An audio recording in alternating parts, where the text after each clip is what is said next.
Margarito.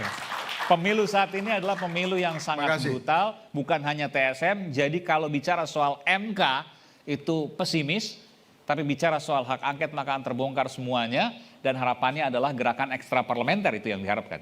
Karena kalau bicara soal terus sampai hak menyatakan pendapat terlalu lama. Itu saya harus konfirmasi dulu ya. Betul itu ya? Silakan, Bung Margarito. Apa ya yang mau di ini? Anda setuju bahwa pemilu saat ini adalah pemilu yang paling brutal, TSM, dan patut kemudian untuk ditolak? Enggak. Ini kita ini sama-sama ini 2019 ini. Itu tuh sama ini. Ini sama ini.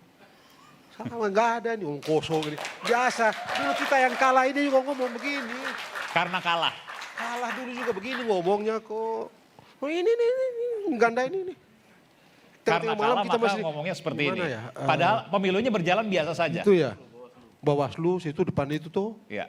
Depan situ ya udahlah, enggak lah. Udah bos masa. Ini biasa aja ini. Enggak ada tuh 2014 sama ini. Ini sama nih. 2014. Ya, Bu Margarito mewakili siapa? Yang mengatakan tidak persoalan itu mewakili siapa? Kalau saya mewakili partai, saya mewakili sejumlah rakyat. Anda mengatakan tidak ada masalah?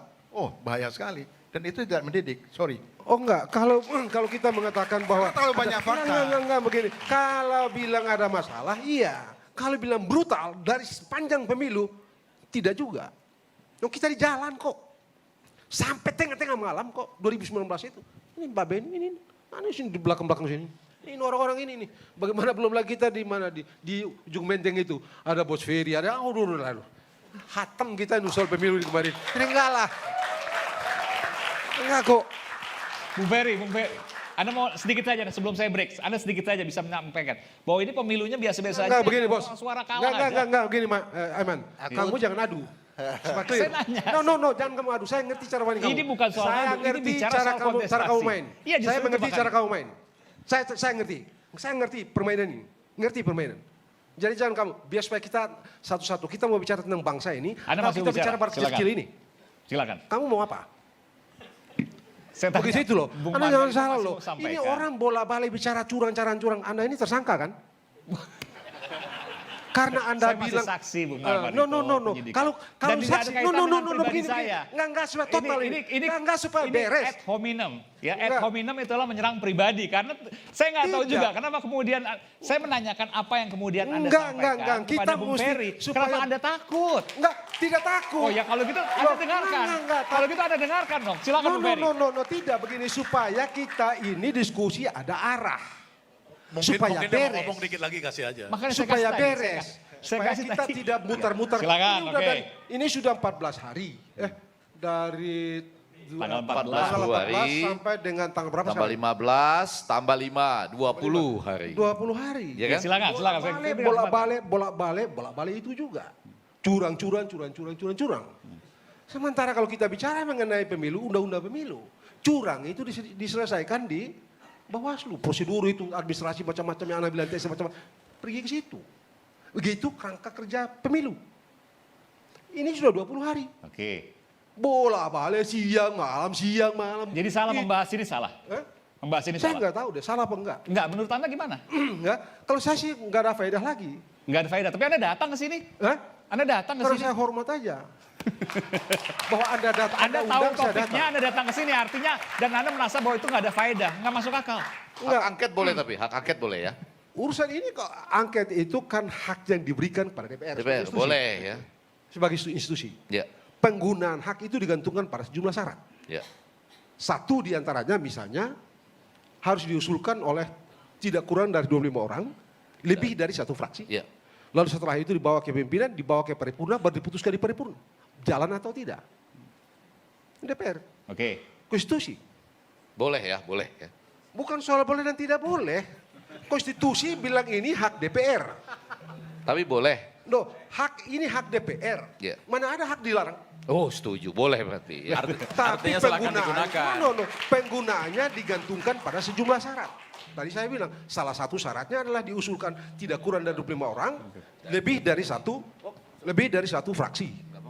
Dibawa ke pimpinan DPR, dimusyawarahkan, dikasih ke badan musyawarah, dibicarakan, lalu diagendakan ke rapat paripurna. Di sana, di rapat paripurna ada quorum rapat, ada quorum pengambilan keputusan. Clear. Biasa saja tuh. Oke. Hasil pemilu itu, sengketa pemilu itu untuk hasil, sengketa pemilu hanya untuk hasil itu diperiksa oleh Mahkamah Konstitusi. Oke. Hasil yang apa? Hasil yang dinilai berpengaruh terhadap perolehan suara. Yang bisa menang atau pemilu ulang. Itu absolutely kompetensi Mahkamah Konstitusi. Bukan hak angket, Anda mau katakan itu. Bukan hak angket. Tapi hak angket boleh. Begini, kamu mengerti nggak sih? Ini hak yang diberikan oleh Konstitusi kepada DPR.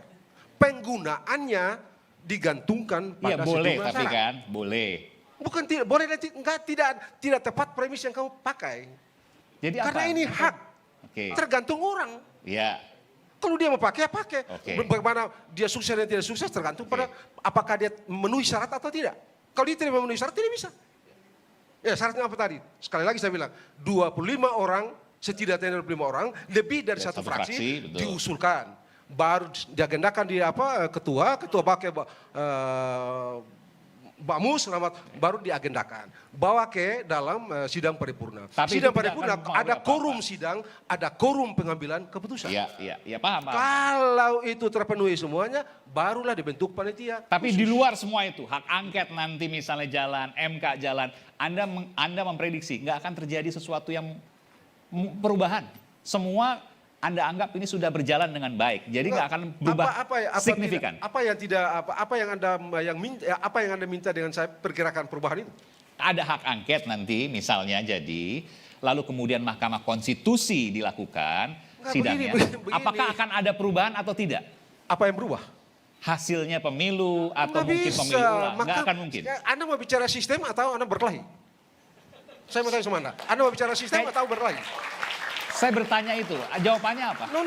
Anda mau bicara sistem. Kalau sistemnya begini, Konstitusi bilang hasil Mahkamah Konstitusi. Kalau berkelahi misalnya? Berkelahi ya sudah, jalan-jalan, tidak pakai aturan. Siapa kuat dia menang. Anda mau itu?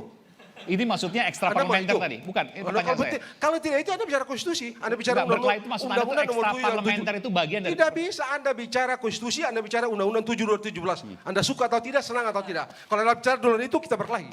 Supaya yang kuat menang, yang kalah, yang kecil kalah, ya yang besar menang. Apa mau itu? Apa mau itu? Oke, silakan. Saya mau menguatkan sedikit. Begini, ini banyak adik-adik mahasiswa dan juga ditonton dengan secara live. Kita buat simplicity saja, ya. Tadi Abang Argadito kami sudah menyampaikan apakah akan merubah hasil atau tidak. Begini, rumusnya begini. Ayo curang, oke curang. Berapa TPS? TPS mana saja? Dibuka semua. Bahkan saya berani mengatakan semua yang diindikasikan TPS curang ambil. Untuk siapa? Untuk 01 ambil. Untuk 03 ambil. I guarantee you tidak akan merubah hasil. 20 Oktober Pak Prabowo tetap dilantik. Jadi sekarang kita rakyat sedang dipertontonkan oleh para intelektual yang sebenarnya tahu bahwa 20 Oktober itu berakhir kekuasaan Presiden Jokowi. Dan pemerintah tidak boleh ada kekosongan kepemimpinan. Dan pada waktu itu, sekarang begini. Saya udah lihat total semua kecurangan itu nggak sampai dari 2000 TPS. Sekarang saya bilang ada 8.231 TPS curang itu baru mengurangi angka dari 58% ke 57 hasil quick count sementara atau 77% hasil real count. Ya. Dan itu nggak mengurangi sama sekali. Artinya dibutuhkan dan itu asumsinya 8.231 TPS curang semua dan Pak Prabowo itu kosong semua. Misalnya Pak Ganjar kosong semua, misalnya semua itu untuk Pak Anies, baru merubah 1%.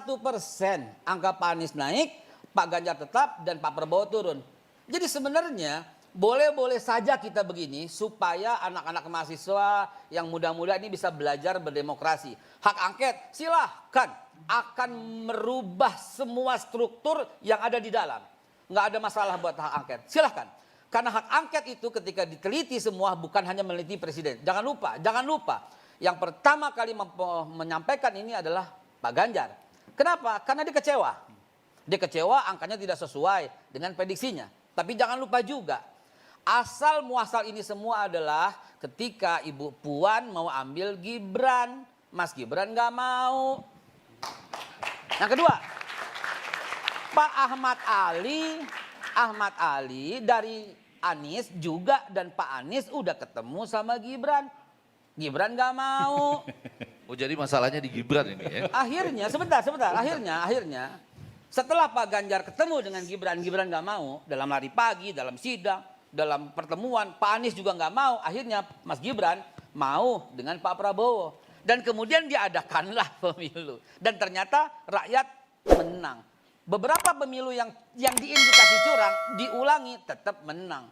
Jadi teman-teman, kita ini dipertontonkan oleh para ahli, para komentator yang sebenarnya tahu ujungnya. Cuman biar kelihatan berjuang sampai akhir, gitu loh. Itu kelihatan gitu loh. Saya tahu Bung Saganda, Bung Gus Islah bakal jawab tapi jelaskan dulu soal pemungutan suara ulang yang curang. Karena setahu saya pemungutan suara ulang tidak karena faktor kecurangan. Jadi beliau salah nih. Pemungutan suara ulang karena dideteksi ada pilihan ganda. Terjadilah PSU. Di sana saja beliau sudah salah, apalagi yang lain. Oke, nanti kita akan bahas lepas jeda, tetap bersama kami di Rakyat Bersuara.